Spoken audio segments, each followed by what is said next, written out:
Bali guys, hari natin yung obra, no? Oh my Bali, umpisa. House. Yo, what's up guys? Good afternoon sa inyo tanan. For today's video, bali turuan naman kayo kung paano mag-logbook ang security guard sa single post, no? Siyempre, for example, duty ka sa Palawan. Bali guys, hari natin yung obra, no? Handwriting. Bali, umpisa. Pump house, bali mo na yung ngalan kay mo nga na-dutyhan, no? Tapos SG Aguinaldo GR, amo ni siya ang gwardiya. Example, ikaw bina. Ano nga date? April 30, 2026. Bali, example lang ni siya guys, ha? Basi, sa ambal naman ka mo nga 2024, subong 2026 na di. Example lang ni siya guys. Imo nga schedule duty 0700 hours to 1900 hours, bali military time ni sa guys, so bali as 18 ni sa gabi, no?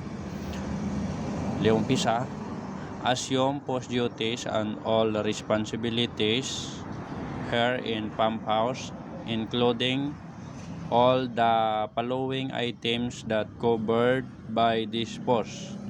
For example, anong i-turnover na SIMO? 1 icon radio with charger. Tapos 1 unit 9mm pistol with 2 magazine and 14 ammos.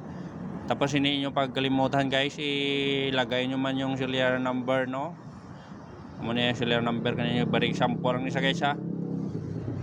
Tapos 1 visitor's logbook. Tapos 5 logbook. Na mo na kung ano gina-turn over kay mong client, bali mo lang na yung mga i-logbook da. Tapos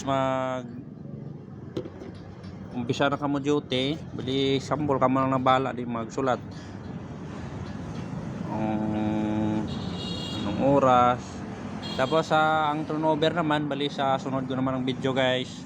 Amo lang na matudlo sa mga baguhan, no. Siyempre sa mga expert da, comment lang kamo da kung sala gid man pang obra ko ka assume, no. Siyempre hindi man ko perfecto. Leon Jote to subong guys, no. At sa may port guys, bye bye.